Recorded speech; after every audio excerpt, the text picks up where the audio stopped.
How do you know God is real? Because the Quran says so? How do you know the Quran is true?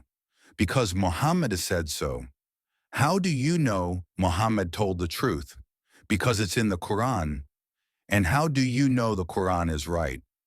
Because God said so, and the God being introduced is also introduced by the Quran.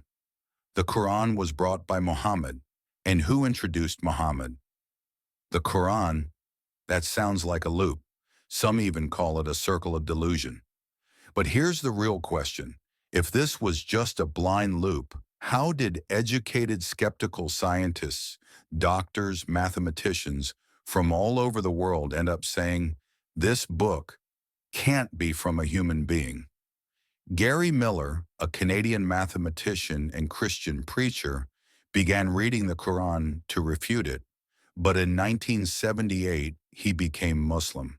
He said if Muhammad had written the Quran, it would have mistakes, but it doesn't. If you're still here, it means you care about truth, not imitation.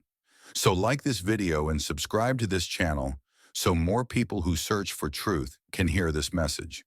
Maurice Bucaille, a French surgeon, compared Quranic verses with scientific facts. He wrote in his famous book, "The Quran contains no scientific error." He embraced Islam in 1976.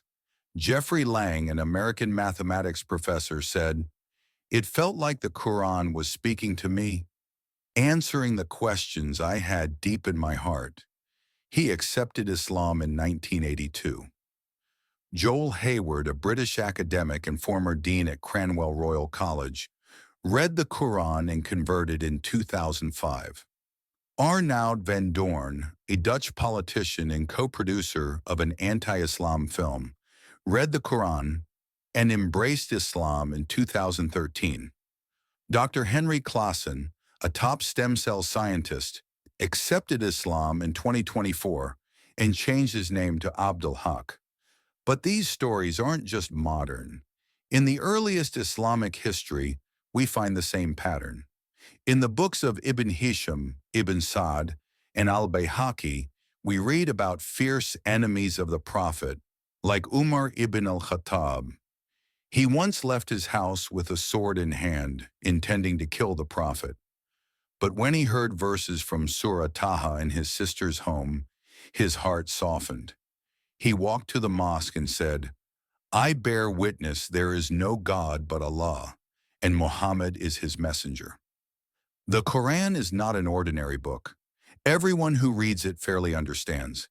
This is not man-made. It's not repetitive. It's not shallow, and it's not limited to one time or place. The Quran is like a mirror. If you stand in front of it with a sincere heart, you'll see the light of God, not through imitation, not through fear, but through choice and thought. So tell me, who should we believe? Someone who's never read a page of the Quran? Or scientists and scholars who studied it deeply and came to say, this is not the word of a man?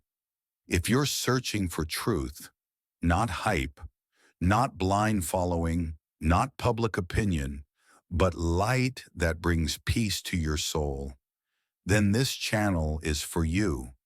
Subscribe now, because here you come face to face with the truth.